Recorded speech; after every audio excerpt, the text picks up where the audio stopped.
Arsenal take all 3 points from the City ground against the Nottingham Forest team that we usually struggle with at their stadium. So in terms of performance, I am more than happy with what I saw. I mean, in terms of scoreline, maybe we could have made it slightly more comfortable for ourselves. I think there were some chances that maybe sort of went by the wayside. Maybe some chances that we could have finished just to relieve the pressure in those final 5 minutes when things did seem to turn and maybe the momentum shifted into Nottingham Forest's favour. But if you're looking at the game in terms of how it played out, I think Arsenal played very well. I think there's a lot of good points to take, maybe a couple of points that we need to look at as well and sort of open a discussion on, and that's what I'm looking to do in this video. So if you do have any comments or suggestions on the game, make sure you let me know in the comments section, and of course I will be replying to all of those. So if we're looking at individual performances, let's start with David Raya, and for the majority of the game I think David Raya looks solid. He kind of looked like the Brentford goalkeeper from last season that we all thought we was getting. You know, he looked confident, he was very commanding of his area, talking lots. He come out and claimed a few balls that maybe he wouldn't have a few months ago when he was going through that kind of rocky patch. But on the main, I thought Raya played very well. That was until they scored their goal. And it's not that he done anything wrong in that moment of play, but it just feels like to me that maybe he lacks the ability to pop up in those big moments. You know how Ramsdale used to last season, where it almost looked a certain goal, but Ramsdale popped up and made the massive save. I haven't seen that from Raya this season. I'm not saying he doesn't have the ability to do it, but maybe we just haven't seen it in an Arsenal shirt, and maybe that's something he will build towards. You know, he seems to get to have a lot more confidence now, and maybe those big saves in those big moments will crop up at some point. But in terms of if I'm looking for a negative for Raya, that's the one what I would come up with, that maybe he doesn't yet, or he hasn't yet shown the ability to save them massive goals that like I said almost look like certain goals. And if we're looking at other areas of the pitch, I mean, defensively, I think we was very strong. Gabriel, in particular, again, he was our best defender on the pitch. Ben White, I thought, had a good game as well. You know, maybe there was a couple of moments where he could have made a slightly better decision in his passing, but the way he got forward, the way he was linking with Saka, even Odegaard as well, but the way he was overlapping on that right-hand side, I just think offered a different dimension to what we was doing on the other side of the pitch in terms of Zinchenko wasn't really overlapping for Martinelli, but that's not really what he offers. So Ben White, I think, played well. Saliba, maybe you can not blame him for the goal, but maybe if there was a finger to be pointed at, maybe you could look at Saliba. I don't think, like I said, he done anything too wrong, but I think he sort of went to challenge the player, and the ball just bobbled behind him and sat up perfectly for the Nottingham Forest player. I do think it was mainly luck. I think 9 times out of 10, that ball probably doesn't end up in a shooting position for Nottingham Forest, but the fact that it did, and Saliba maybe kind of looked like he got, not shoved out the way, but you know, it was kind of a shoulder to shoulder, and maybe he came off second best in that instance. So maybe you would grade him slightly lower than a Gabriel, for example, who looked, like I've said so many times, so aggressive, so precise, so dominant in that back line. He's such a perfect centre-back because he's quick, he's athletic, he's strong, he's vocal. He is everything you want a centre-back to be, especially in the Premier League where everyone's so big and so strong. He's such a physical presence. I enjoyed, and I have enjoyed over the past few months, watching Gabriel develop from the player he was a few seasons ago that, you know, let's be honest, he always had the ability to go on and be a great centre-back, but he was always often making mistakes that would end up in opposition chances. But he seems to have eradicated that from his game, which is great to see. And I know he's getting a lot more respect and appreciation from Arsenal fans now, but also rival fans and the media, which is brilliant to see. Because in my opinion, Gabriel has always been one of the most underrated players in the whole Arsenal team. So if you're looking at midfield, Declan Rice as usual, brilliant game. But I think Rowe is definitely worth a mention for the performance that he put in. You know, he didn't exactly set the pitch on fire with his performance, but I think he offered a different dynamic that Havertz offered when he come in the second half. And I think Havertz played good when he come on. But if I'm just speaking about Rowe, I think the 1-2s he was playing, the link-up play, and if you watch it when Rowe plays, he always finds the ability to pass and then create space for himself by either taking the player away or just running into a bit of open space just to open up a different attack for Arsenal. And I think he played that number 8 role very well. And maybe he did stake a claim for that number 8 position going forward. And like I said, I think Havertz did play good when he come on, but it does still seem to me that that number 8 position for Arsenal is still up for grabs. We've seen a number of players occupy that position and no one seems to have really nailed it down, like an Odegaard, for example, because there doesn't seem to be much rotation in that number 10 position. But that number 8 position for Arsenal seems to be a position that Arteta is still experimenting with. And he doesn't seem to have made up his mind on who his number 1 in that position is.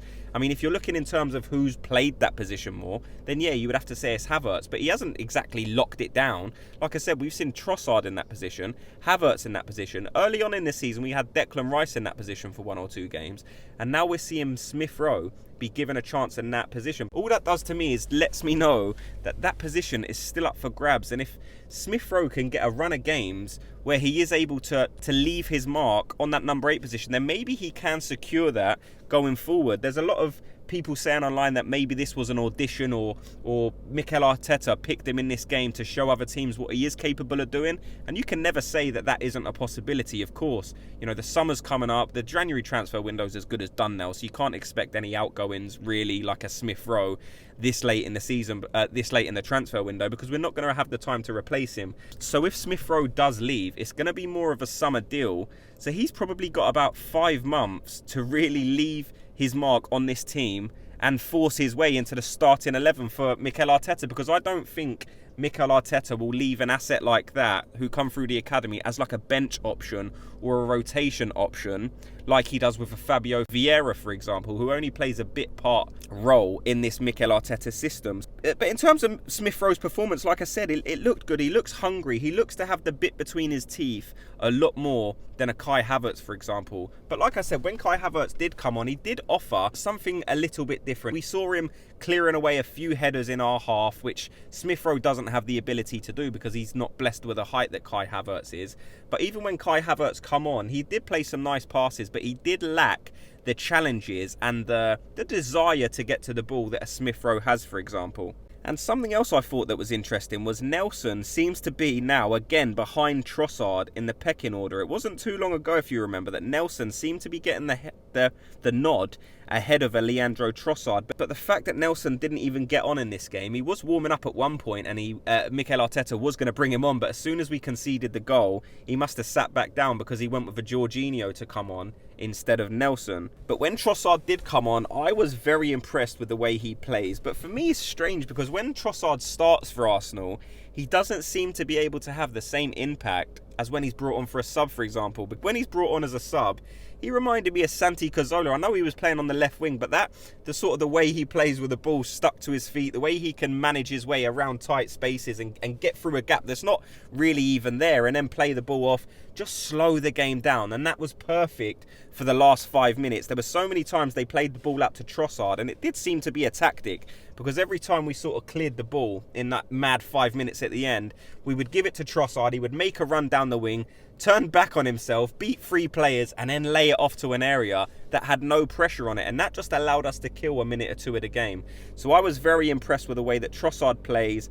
Like I said, for me, he's probably a better bench option than he is a starting option. But if he carries on playing like that, then he will, before long, force himself into Mikel Arteta's thinking again for maybe getting a starting position in an upcoming game. But maybe for the Liverpool game, I would still be going for Martinelli personally. But let me know in the comments section, do you think Trossard done enough in that game to force his way into the starting 11 for the game against Liverpool?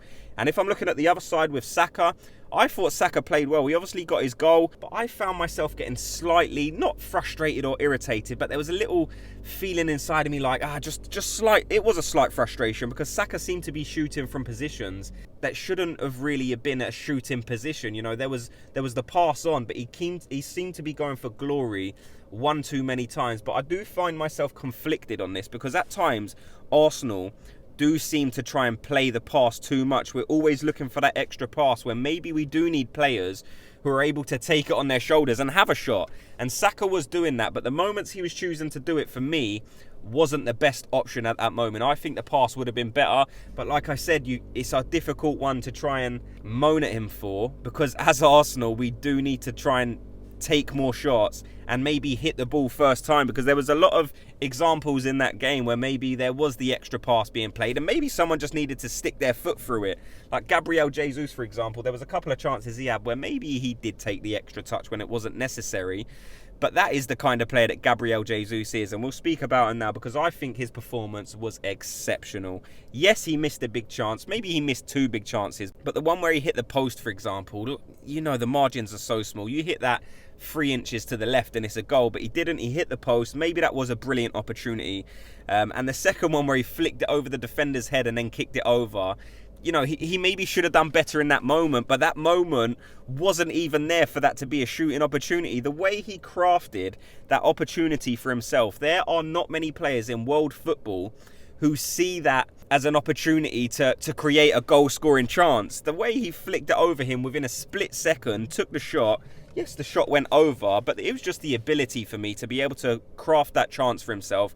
I was really impressed by Gabriel Jesus' performance. And that's exactly what Gabriel Jesus needed. Maybe a bit of breathing space now. You know, a lot of people have been onto him, especially because it's the transfer window, saying this guy doesn't score enough goals. We need to go out and get a goal scorer. So the fact that he has scored and assisted and got man of the match as well, maybe just settles everyone down for a little bit, maybe gives Jesus a bit of breathing space, and I'm just hoping he can use this as an opportunity to now go on a run of, say, 3 or 4 games where he scores in every game. We know we need him for the Liverpool game, but I think he's more than capable of getting another goal in that game and try going on a run. If he can get himself up to 15 goals this season, I think that's a respectable return, and that may be enough goals to, like I said, maybe just die down the narrative that we do need to go out and sign a top goal scorer, which maybe we do. But in my opinion, unlike most people, they think we should sell Gabriel Jesus, but I still think he would have a massive part to play